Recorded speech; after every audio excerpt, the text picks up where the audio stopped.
Tiene la palabra la diputada Alejandra Rodenas.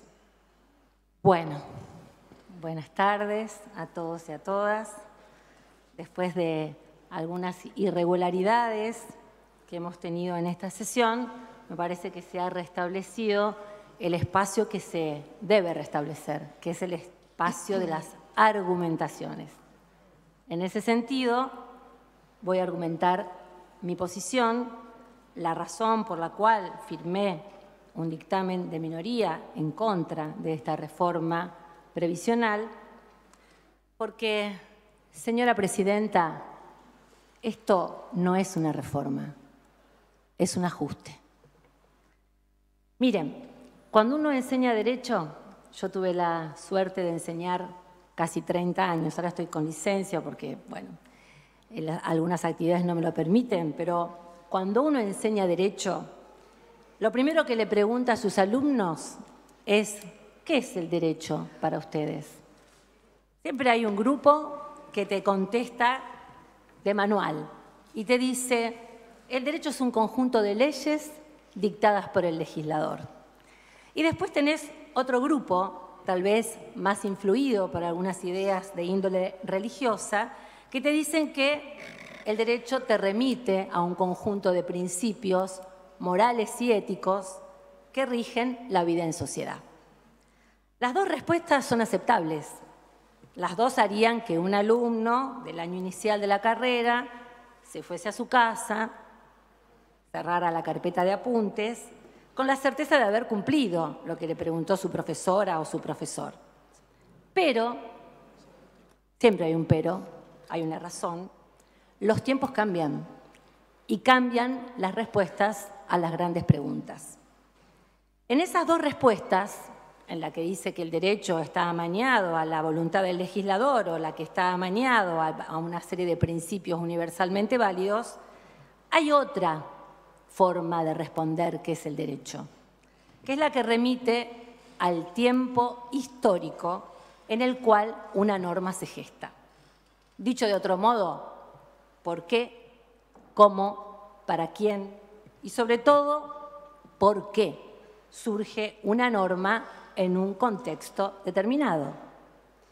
Estas son preguntas sencillas que permiten situar el sentido de las leyes y desde ese lugar avisorar cuáles serán las consecuencias de la aplicación de esas leyes. Yo, desde ese lugar y desde esas preguntas, por incómodas que sean, vuelvo a repetir, ¿por qué? ¿Cómo? ¿Y para quién? Me sitúo y pregunto. Sí, pregunto porque aún me resulta incomprensible cómo es que en el medio de la crisis más profunda de la que se tenga memoria en nuestro país, en términos de recesión y de pérdida del nivel adquisitivo del salario, hoy, en la próspera, pujante y superavitaria provincia de Santa Fe, me pregunto cómo es posible que se elija ajustar.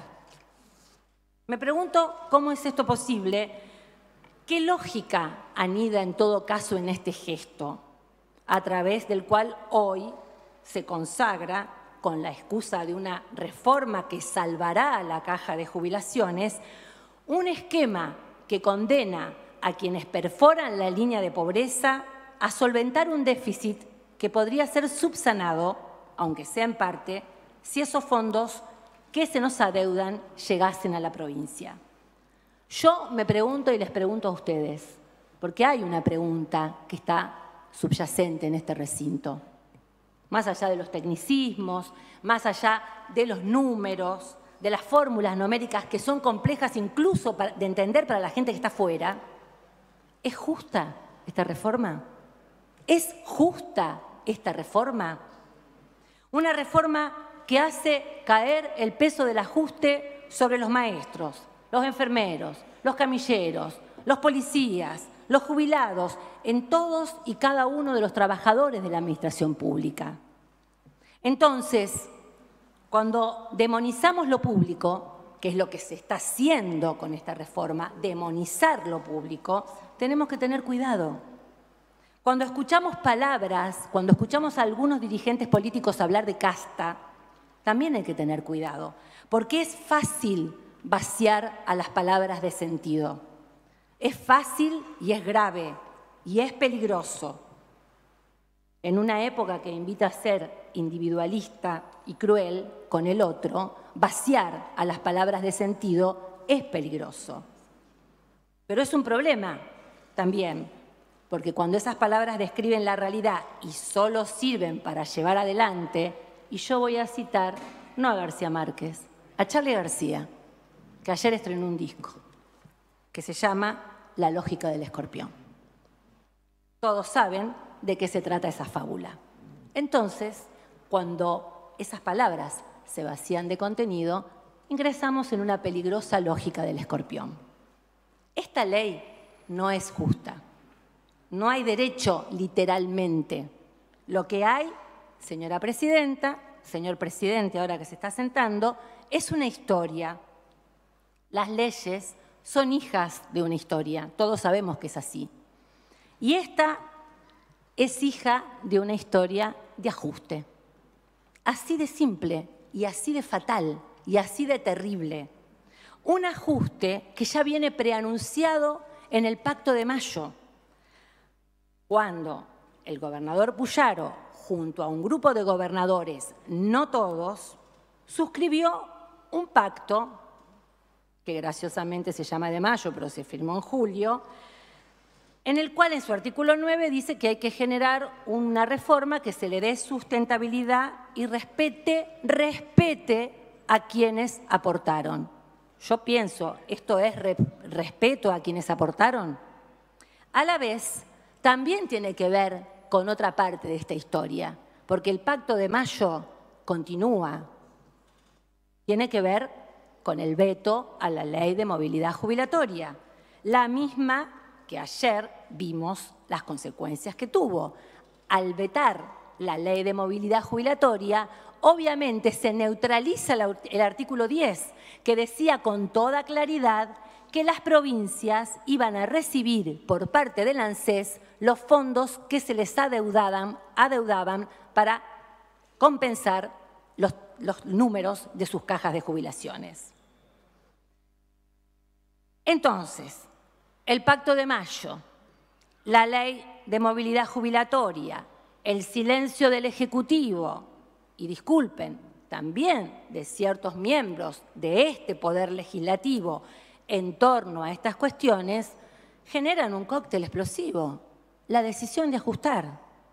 Si es cierto, lamento que el diputado Agosto no esté en este momento, si es cierto, como nosotros hemos trabajado en el interbloque, que al sistema provincial santafesino se le deben alrededor de 800.000 millones de pesos, que es lo que Milei vetó y lo que hay que seguir reclamando. Pero yo me pregunto, como ya lo dije en el recinto la semana pasada, ¿no hay una subordinación en todo caso? ¿Una subordinación política de este gobierno a la lógica del gobierno de Milei? Si la crisis golpea a todo el país y golpea a nuestra provincia, es cierto, pero Santa Fe es una provincia superavitaria. La caja no está en emergencia, la caja no tiene un déficit estructural. La emergencia que se plantea contrasta claramente con lo que dijo el ministro de Economía de la provincia cuando ensaya una ecuación numérica en la cual plantea que la provincia de Santa Fe tiene un superávit de 160 millones de pesos en el primer semestre. Luego, no después, luego de haber cubierto el déficit de la caja. Entonces, ¿estamos para arriba o estamos para abajo? ¿Qué elegimos hacer entonces, señor presidente, frente a esto? ¿Elegimos tergiversar? ¿Elegimos decir que todo lo que tenga que ver con lo público está viciado? ¿Elegimos ajustar? ¿Elegimos ajustar a los que menos tienen y que hoy padecen la política económica que ha hecho perder el poder adquisitivo del salario de manera estruendosa? Si eso es lo que elegimos, esto no es una reforma, es claramente un ajuste. Es una ley que deberá ser inscripta en un tiempo histórico. Diputado del Frade, usted que es un conocedor de la historia, en un tiempo histórico en el que se ha demonizado al Estado. Y vaya si se lo ha demonizado de manera tal que, obviamente, tenemos una sociedad que nos mira como si todos fuésemos privilegiados. Pero digo, los médicos, las enfermeras, los que trabajan en el sector, los que trabajan en el sector público, los que cubren servicios esenciales, los empleados de acá, del Poder Legislativo, los empleados del Poder Judicial, los empleados del gobierno, ¿ellos son casta? ¿Ellos son privilegiados o aportan? Como si trabajar o haber trabajado en el Estado nos convirtiese en vagos, privilegiados, faltadores seriales o expertos en nada. Yo tengo otra visión acerca del Estado.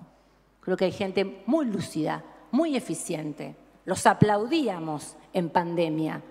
A los médicos, a los enfermeros, a los camilleros, a los que pusieron el cuerpo, a los maestros que sostuvieron a los pibes, a las directoras, a los auxiliares docentes, a los que le daban de comer una copa de leche a los pibes. ¿Qué pasó? ¿Qué pasó? ¿Qué pasó después para que nosotros desde acá pensemos que ese sector es un sector de privilegio? Porque seamos claros, todos van a pagar. Los pasivos a través del aporte solidario, los activos a través de este ajuste. Las legislaciones modernas, señora presidenta, lo decía la diputada Malfesi y yo lo refrendo, las legislaciones modernas protegen incluso, y voy a repetirlo, las legislaciones modernas protegen incluso a los derechos sociales como derechos humanos. Digo, para los que están acá y en tantas oportunidades han vestido la camiseta de la defensa de los derechos humanos. Yo soy una, pero acá hay muchos. Son derechos sociales de tercera y cuarta generación. En el caso de que se incumplan, violan la Constitución Nacional y también violan los pactos internacionales, que desde la reforma del 94 están incorporados a nuestra Constitución. Entonces, ¿por qué la provincia de Santa Fe ensaya este ajuste? Yo creo que por varias razones. Por la firma del Pacto de Mayo, por el veto del presidente Milei. En todos los casos, retomando lo que dije al principio, un alumno de primer año de la Facultad de Derecho se quedaría sin respuestas. Un alumno, imagínense los que están afuera. Porque la respuesta, más que de un orden de justicia, es de índole política. Y la política elige y define un modelo. Hoy está eligiendo el modelo del ajuste, un modelo de inequidad que está siendo observado y señalado por toda la sociedad. Y acá quiero hacer un breve paréntesis, porque es cierto que hoy en la movilización hubo una gran euforia y un gran deseo de ser voz y portadores del malestar social. Y también es cierto que siempre hay grupos violentos que tergiversan ese espíritu de la manifestación. Y también es cierto que algunos diputados y diputadas nos acercamos a las organizaciones de los distintos sectores porque obviamente habíamos acordado en labor parlamentaria que iban a poder ingresar a este recinto. Porque esto es así y es de manual también. Lo que pasa allá afuera es lo que rebota acá adentro. Lamentablemente ocurrieron episodios que desdeñamos y creo que como el resto de los interbloques repudiamos, pero de ninguna manera, esto pone en crisis el valor de la movilización popular, el valor de las voces que se escucharon en las calles, no solamente hoy, señora presidenta, que se van a seguir escuchando, porque esto hoy, esta consagración legislativa, la consagración del ajuste, va a tener muchas consecuencias. Y lamentablemente yo creo que muchos de los que están acá lo saben y muchos de los que la votaron saben que va a ser muy difícil explicar a los pasivos y a los activos cuando les llegue en sus recibos de sueldo el sentido y el porqué de este ajuste. Porque este modelo recaudatorio, y con esto termino, este modelo recaudatorio va a quedar en la memoria de los santafesinos y las santafesinas, como aquel espejo en el que nunca nos deberíamos haber mirado. El espejo que devuelven las políticas públicas del gobierno nacional y a las que está subordinado, lamentablemente, espasmódicamente, diría yo, el gobierno provincial. Ayer fue un día muy triste en nuestro país, señora presidenta, muy triste. Hoy es un día muy triste para la provincia de Santa Fe. Muchas gracias. Muy bien.